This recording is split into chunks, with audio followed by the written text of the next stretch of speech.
So when I think of London, I think of a number of key things. I'm a Calgarian, but I came down to London. And that's now been my home for decades. But one of the key things I think of when I think of London is Peter Garland. And here you are. Now, when I think of the food bank, which I've also been... You got to put that bar up a bit. No. And for 38 years, I've been at the food bank. When I think of the food bank, I think of Peter Garland. And there's a lot of reasons for that, Pete. I really appreciate you joining us today. But really, you've been such a pivotal part of London's own development. You know, I mean, for many, you became the voice of London, as Bill Brady was before you, which was wonderful. But when the food bank is discussed, you were there almost at the very beginning. At first, we met with you, and you tried to find ways of helping us, like Santa Claus Parade and other things. Then you joined the board, which you were there for, I don't know what, 25 years, 30 years? Yes, something like that. Then, and now you're there, and you're volunteering, and you're now starting to give more time. And you're just a delight to the people that are down there. But I remember coming in once, and you were standing by the door. And I walked in the door, and there the greeter was Peter Garland. Yeah. Like, what? How many groups have that honor? But that's what we had with you. Greeter, Peter the greeter. That was I'm so old, I can't be lifting boxes of groceries and stuff. So they finally found a place for me where I could just sort of sit and welcome people and bring them in and make them smile a little bit, make them feel comfortable. A lot of people feel uncomfortable, which they shouldn't. And anyway, I love it. But the food bank has two key intersections, I think. One is between the food bank itself and the community. Like, we have over 3,000 people on our database for volunteering at the food bank. But we also have another 1,000 or so that are out there, community firefighters, others, people in the media who volunteer to help us during food drives and other things. That's really important. So that's one intersection. But the other intersection is most food banks have moved to the point, especially larger ones, where they no longer help people directly. They help agencies, but they don't help people directly. London is unique in that we do both. You know, we help all of these different agencies. We've done it from day one. You will remember that. But also we're helping people directly. And now it's thousands of families every month that come in. Over 3,000, actually. Over 3,000. So they come in the front door, not sure what to expect or whatever it is. It is imposing. It's not easy for people. When I was on the board, we got all excited and worried because we had 1,500 families a month coming in, and we were worried about that. And now it's double. It's shocking, but the good news is that we're there for them. Absolutely. Thanks to the generosity of this community. That's right, because of London. And also the number of agencies that we've helped has tripled.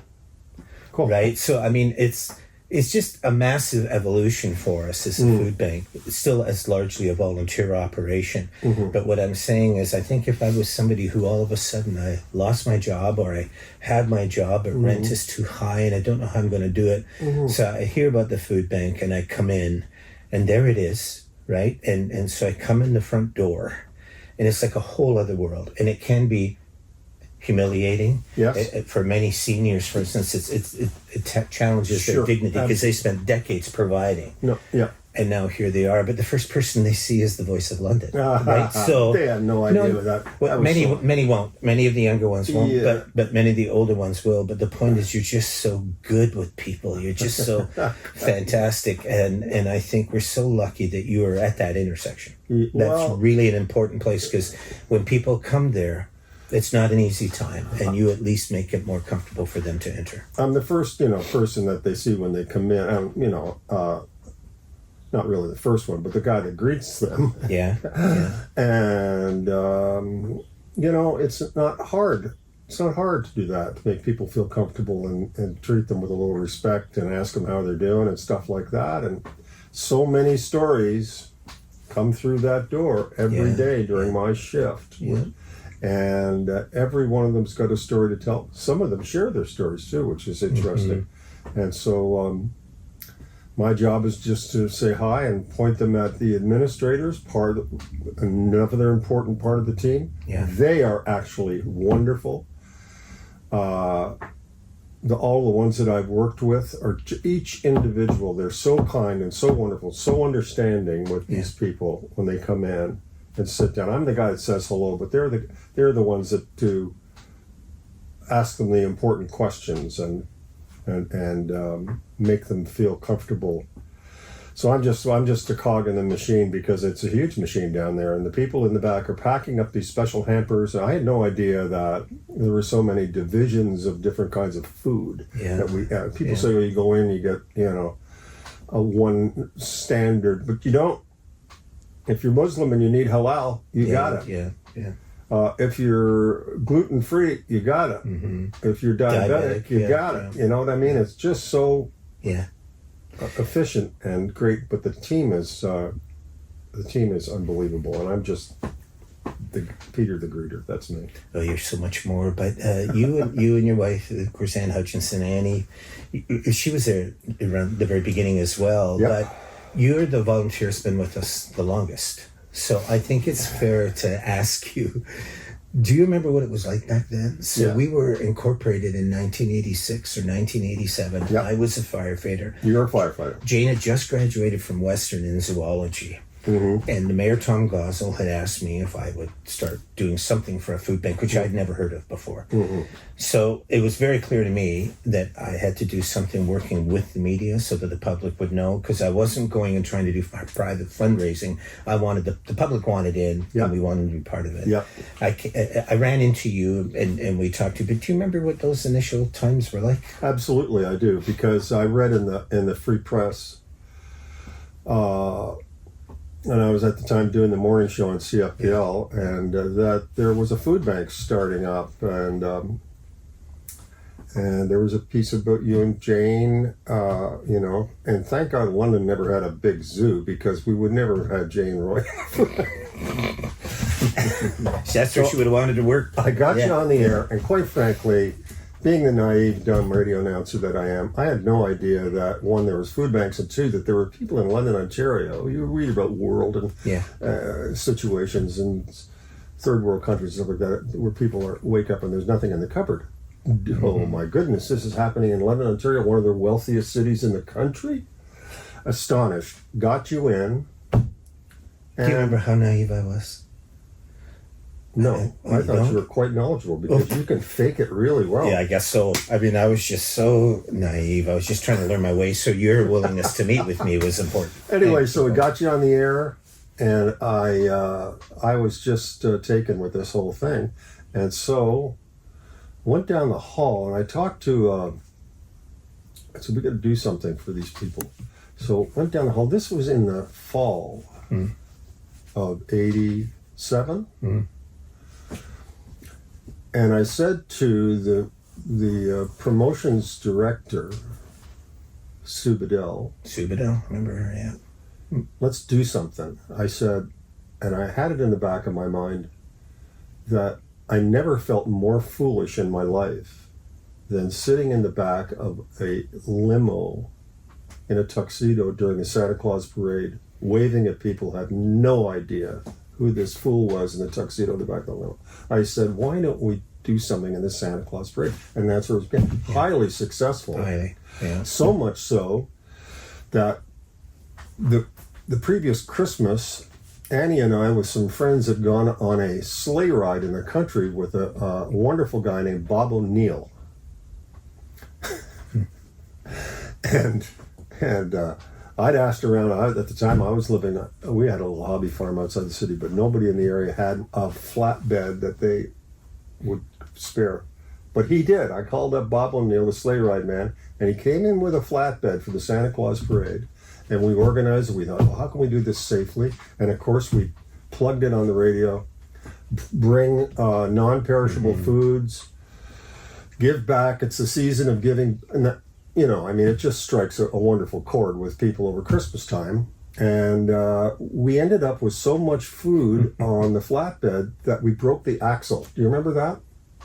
Well, thank goodness we're about a block short of the end of the Santa Claus parade. But we had, I don't know how many, couple of 1,000 pounds. And that was the beginning of the generosity that we've seen ever since from London and area. That drive, because the firefighters were helping us, we got them involved, so the fire engines were in. But one of the firefighters' name was Randy Sinclair, who I worked with. So he said, I have a trailer. Yeah. And it wasn't as big as the one, but anyway, we put it behind the fire truck and we were pulling it. Yeah. And the firefighters would take the food from the people lining the route and put it on this flatbed. Yeah. So we got near the end and all of a sudden, bang! There was this awful noise and the tire blew, and there were 4 tires on that trailer. So we had 2 things. We had 2. The big one was the one that you're talking about, but we also had the second one in case there wasn't. So both were overloaded. They were both overloaded, but the fire that went bang and the tire went flat. Okay. And then all of us as firefighters looked at one another and thought, "Oh no!" Because now all that weight is on 3 tires, not on 4. And sure enough, 30 seconds later, bang! And then 2 more bangs. So now it's stuck on the middle of King Street or whatever it was. Yeah. And then we were, as you said, we were near the end. But it was an indication of what people understood. Exactly. And kids and kids loving all of that stuff was great. But it was like the very first food drive, and you helped us with that too, to promote it. Yeah. But that whole thing about we were told what to expect, and the Daily Bread Food Bank in Toronto said, what's the population of London? And told me, they said, expect between 40 and 50,000 pounds of food. So that's what we went forward with. The Free Press put the bag in the paper, and we ended up with 240,000 pounds of food. 240,000, like we had no place to put it. Yeah, that's right. But it was the big indication to everybody, including the mayor, media, people like us, the business community, that the public wanted in. Yeah, they did. There was something about that magic formula about food that brought them in. And then you helped to guide us on from there. I do remember you were the one that helped to make that great Jim Cressman, and I were talking about this last week, the commercial with Jane. Remember, in the trees? Well, now my daughter Christy is the one that's responsible for that. Yes. Yeah, Christy, who's gone on to have a wonderful career in documentary. Anyway, she was just down here this weekend for Father's Day. Anyway, and I talked to her about that because it was Stouffville, Ontario, and it was filmed in November. And, no snow. Period. But then it snowed. All of a sudden, tons like up this high. I mean, and she started filming Jane. Somebody's up there taking care. And she filmed Jane, and that's still running. Running. And every year I get a call from CFPL Television, and they said, "You want that same commercial on?" I said, "Absolutely. That's our represents the spirit." And Jane hasn't changed one bit. And I tell her that, and she calls me a liar, I think. But anyway, there it is, and it's raised so much. And it doesn't say give to the food bank once. It says thank you. Yeah. It's a Christmas card. Yeah. And I love it. And you know what? It's generated a lot of support. It also got us Jim Cressman. That was the commercial he saw that made him then contact the food bank. Really? Want to be part of it. He told me that just last week. And then let's move forward a bit more. So many things happened around then that were wonderful. But then the food bank needed another building. Right, we had a hole in the roof of the old place. It was really tough. Yeah. And so we had a board meeting, and you were on the board at the time. And there were some that were worried about it. How are we going to be able to afford that? And I remember the discussion came around. Well, we got to get the public involved. We've got to give them an opportunity to donate towards this, because it really is their operation. Its success is due to them. And you came up with that saying, $1, one person, one time. Do you remember that? No, I don't. But then I don't remember what I had for lunch, so we're okay. Poor Annie, it must be so. Anyway, you said $1, one person, one time, and I remember we were all around the table went, that's it. So that's what we put out there. And tens of thousands of dollars came in. Yeah. Libro complained because there were so many loonies that were coming in at that time. School classrooms, people, and we had enough to pay off the building. And it was all the public again. Right, and school classrooms would come down and drop off these bags of loonies. Right, it was just, and it didn't have to be loonies; it could be checks, and some of them were. But that was due to you. And then the big picture at the time was Abouk, our daughter from Sudan, had just arrived, and she was holding on to this food, and the logo was underneath $1, one person, one time, and that became really popular. So that's still at the board meeting at the food bank in the boardroom. Yeah, but you did that, and then Jane and I got involved in Guatemala, right? Building schools in Guatemala. So we told you, and you said, I want to help. So you didn't just help, you came. I went to Guatemala with you guys. Yeah. And seriously, but they invite you on a trip, these two. Yeah, it could get tough. Anyway, so we did that, which was wonderful, but then came the big Sudan thing. I mean, we knew it was slavery, it was bad. we didn't know our kids then, didn't even know that they weren't alive at then when we first got involved. But we wanted to have a press conference, so we asked you if you would lead it. Do you remember that? Yeah, I do. And you do. And you did. And the next thing we knew, it got on to CBC from there and from other things. And then all this money began pouring in. So we established the organization, Canadian Aid for Southern Sudan, which is still running after 25 years. But also you had us on the radio to talk about that. And also, there are 3 kids. Abuka Chanatare's birthday today is 27th Really? birthday. Yeah. 27. 27. Oh, He came no, here I when he feel was 10. So that's how long ago that it was. But Peter... But you know what? I'm a bit player. You guys are the greatest humanitarians that Annie and I have ever met. You We're and not Jane. talking about us. Yes, we are. We're talking about you, I'm Peter. talking about you right now. And you Only out of are respect for you do I let you go ahead. unbelievable. You guys started the food bank. You started the Sudan Rescue thing. Anyway. You got this wonderful building, and why wouldn't I publicize that? I mean, it's just, I'll take a little bit of credit for it, but come on, you guys are amazing. And then the one final thing was, Jane and I, we got married. Yeah, you did. So we got married at a church, but our reception was where? It was at the farm in Lucan, Heart's Content Farm. Your farm. Yep. Yeah. And a matter of fact, this is very coincidental because this morning at my exercise class, Debbie, the Princess of Pain, our leader, she plays a lot of disco that we jump around and dance. Really? So they played your wedding song this morning, and I was dancing. And I said, "Hey," I told her afterwards. I said, I told her this. That was their wedding song. I believe in miracles. That's from the Full Monty, and you loved that movie. From Yeah. You sexy thing. Yeah. We thought, something a little more appropriate by a crooner. But oh no, this is. So if I can just be honest about that, that was the second song. It was a song that everybody remembered. Nobody remembers and the they first remember, one. but partly because you loved it so much. But the first song was "The Best Things Happen While You're Dancing" with Danny Kaye and Vera Ellen from White Christmas. Sorry, I don't remember that. Yes, you do. It happened just before. I must have been away at anyway, the bar or something. So we had such a blast out at your farm, and you just generously gave us all of that time. People were dancing. I remember Jane's parents being there, and mine had already passed. Great memories. It was great. So, I mean, this is not about a volunteer at a food bank. These are about personalities integrating in such a way that they actually all love one another. And I think that that's a beautiful thing. Thank you. Yeah. Tell me what you think now, Peter. When you look at the food bank now, you will have noticed. I remember back in the days when you were there in radio, and we had things like Bunny Bundle and things like that, and you were trying to encourage Londoners to donate to certain charities and stuff that was out there. And how do you see London now as compared to how you saw it back then? Well, London is, first of all, become, as far as the food bank is concerned, and other charities that I've been involved in, like Jesse's Journey. Yeah, big one. Yeah. Right off the top, a hugely generous and supportive community. The food bank, if you'll recall, at the beginning years, say from 87 through to about 93, we had huge support, but there was a certain faction that were misinformed about who was getting the food. Yeah. Remember that? I do, very well. And they used a terrible term called welfare bums. So you decided to do something about that, and did a survey of the clients, the people that use the food bank. And it was a huge revelation. And I remember going to friends afterwards, and I was shocked by just the numbers. I knew that, we didn't have a lot of people who were taking advantage of the food bank. But at the time, the numbers were 75% of the people who used the food bank used it 4 times a year or less. Yeah. Yeah. And okay. Yeah.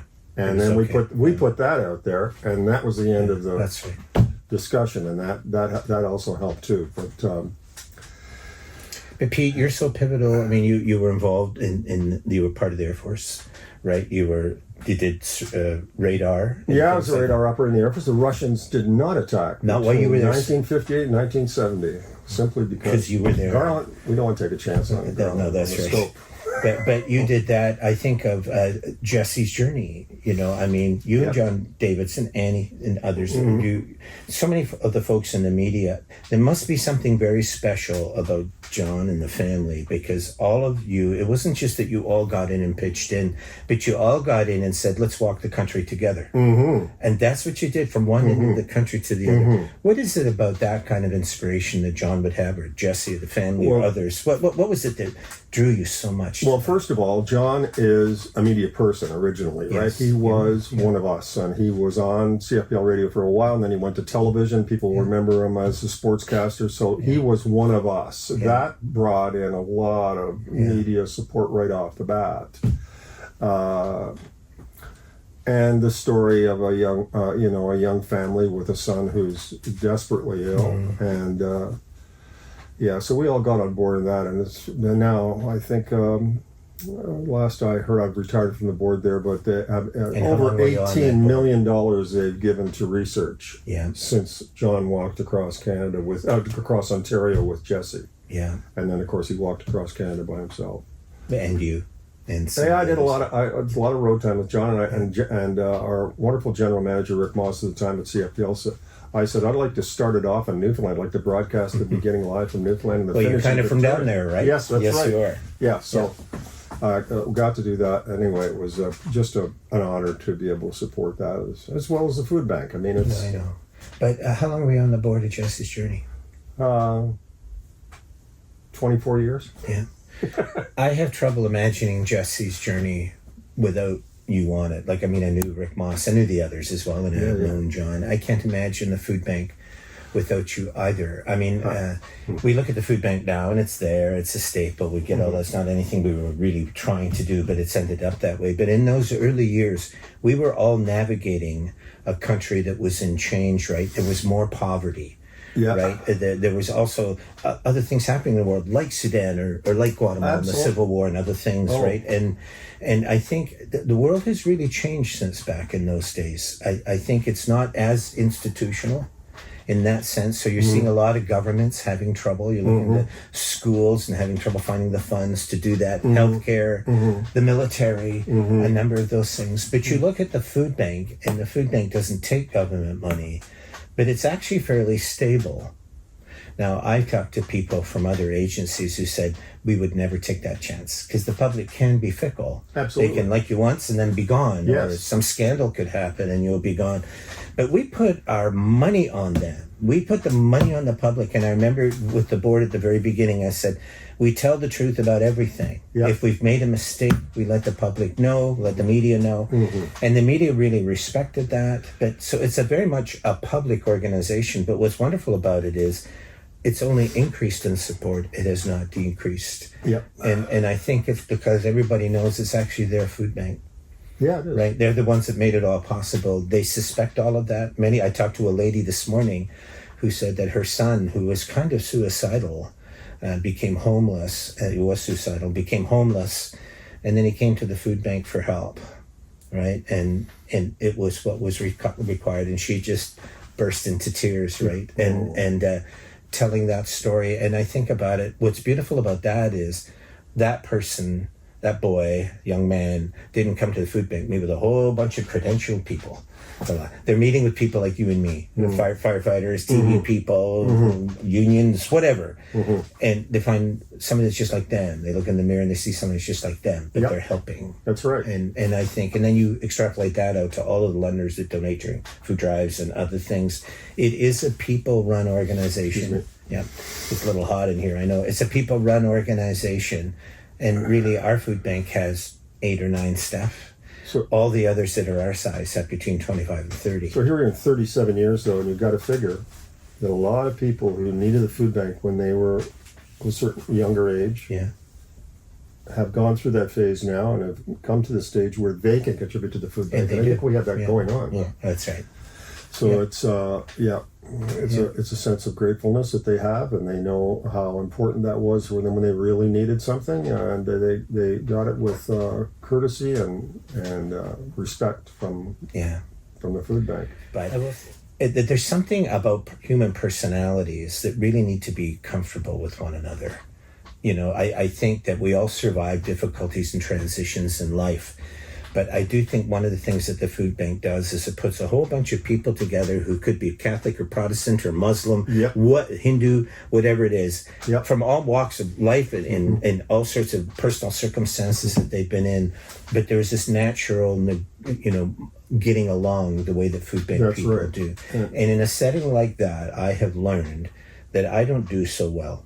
I am more of a person who likes to think big picture and what are we going to do about things. But I have watched Jane, and I've watched you as well, and that's really the strength of the food bank. You always need vision, you always need leadership. I think that's true. But at that intersection where all the thousands of people come down and meet, what you need there are people with personalities that put people at ease and comfort and acceptance. And I have nobody that is better than that than you and maybe Jane.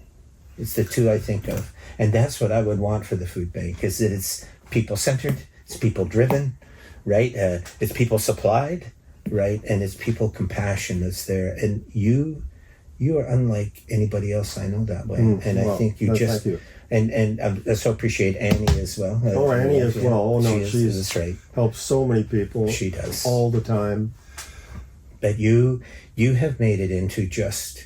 Do you remember the old Norman Rockwell paintings? The guy would be in a public meeting, be standing up to speak, and he's wearing an old leather jacket. Do you remember? And everybody was looking up at him, and I remember thinking, that's the democracy I believe in, right? That I really like. All these average individuals trying to make decisions together, or act together to do something that's positive. I also believe it's genetic, because my father was a minister. Yes, I mean, that's right. And where did you come from in Newfoundland? Oh, I was born in St. John's, but they moved to Montreal when I was 5. I always say I found them. Yeah. That's a joke. I know, I got it. All right. And Montreal, we lived in Montreal, and then we lived in the States for 5 years in Albany, New York, and then I lived in Sherbrooke, Quebec. And but when we were in Sherbrooke, and I was old enough to know, to grasp and wonder about things that were beyond playing with stuff on the rug, I noticed that a lot of men who were down and out would be knocking on our door and wondering if they could get a sandwich or something. Yeah. My father would talk to them. A lot of them were veterans, and he never turned anybody away. But I said, Dad, how do they know where we live? Well, he said, there's a mark on the telephone pole out in front. There was a little X for these guys. This is a generous place. This is a generous place. So they would this. So I often think, especially on Father's Day, I thought about Dad and being a minister was so much on his plate: marriages, funerals, sermons. You know what I'm talking about. And so you're saying you came by your generosity, honestly? I think so, yes. Yeah. And then you married well. You married right into the... Married into generosity, Anyway. Peter, we love you to bits. Love you too, buddy. It's been wonderful. And thank you. You're upping your time at the food bank. I am. Helping out more. I like it so much I'm going to put in for another shift. I love it. Yeah, that only benefits this community that you do that, because you never quit the community. Your time on radio is over, and then you just moved. Much for me, like when politics was over, I moved right in. When firefighting was over, I moved right. This is where I was, and you keep doing this community thing over and over again. We really appreciate it, Peter. Thank you. Thank you for inviting me. It's been a great honor to be here. It's been wonderful.